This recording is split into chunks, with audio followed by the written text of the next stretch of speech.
আপনারা দূর থেকে এসেছেন স্বাগত নমস্কার। এখানে উপস্থিত আছেন আমার শ্রদ্ধেয় গুরুদেব চন্দ্র মন্ডল, তার গুরুদেব শ্রী রাধেশ্যাম বাবাজি এবং তার সহধর্মী এবং তার এই যে হরিপত্র প্রণ বাদক শ্রীকরণ বাদক বাদক সকলে। তো সকলের কাছে আমার একটা বিনীত নিবেদন, এই আমাদের দিদিবাড়ির জন্য আপনারা আশীর্বাদ করবেন। সেই যে নবনাথী আজকের অনুষ্ঠানটি করছে, সেই আজকে সাধু মিলন মেলার আয়োজন করেছে। তার ভালোবাসার যাতে পূর্ণ হয়, তিনি যাতে সুস্থ থেকে ভালো থাকে, আসলে সত্যি শান্ত একটু কমে দেয়। তার মতো ভালো মনের মানুষ খুব কম দেখা যায় পৃথিবীতে। আমরা বাংলাদেশের বিভিন্ন জেলা ঘুরি, তো মানুষ দেখলে আমরা বুঝতে পারি তিনি খুবই ভালো। আসলে সাদাকে সাদা আর কালোকে কালো না বললে সকাল কোনো দোষে বেশি হতে হয়। তাই কবিদের কাছে প্রার্থনা করবো তিনি যেন এমনি ভাবে সাধু সেবা দিয়ে মানব জীবন দেবের দুর্লভ মানব জীবনকে ধন্য করতে পারেন। তাই দিদির বাড়িতেই আজকে সাধু সজ্জনের আগমন হয়েছে। বলে সাধুগুরু বৈষ্ণবের আগমন সেই স্থানই হচ্ছে নববৃন্দাবন। নববৃন্দাবনে আমাদের গুরুদেব বৃন্দাবন লীলায় শ্রীমতী রাধারানীর কথা আপনাদের শ্রবণ করাবেন। তারই পূর্বে এখানে যে ভক্তবৃন্দ গৌর আহ্বান বিভিন্ন কীর্তনের মধ্যে দিয়ে গৌরাঙ্গ মহাপ্রভুকে এনেছেন, আনন্দ দিয়েছেন, সেই গৌরাঙ্গের বিষয়ে একটি গান আমি আপনাদের মাঝে পরিবেশন করবো শ্রী গুরুদেবের কৃপা অনুভব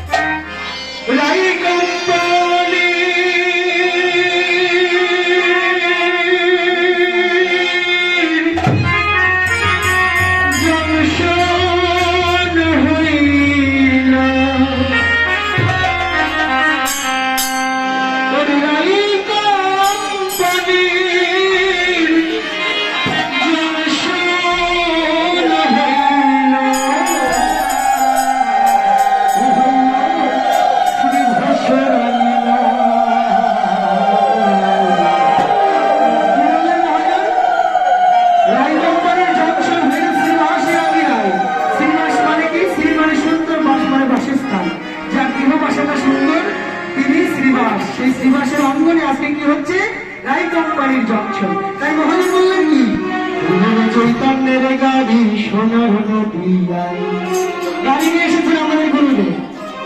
আমাদের গুরু মহারাজ গাড়ি নিয়ে এসেছেন, চৈতন্য গাড়ি মানে চেতনার গাড়ি, হরিনাম কৃষ্ণ নামের গাড়ি। এই গাড়িতে কিভাবে উঠা যায়, কিভাবে উঠতে হবে, সেই বিষয় নিয়ে আজকে আমরা গৌরতত্ত্ব নিয়ে গানটি আমরা পরিবেশন করব।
Bye.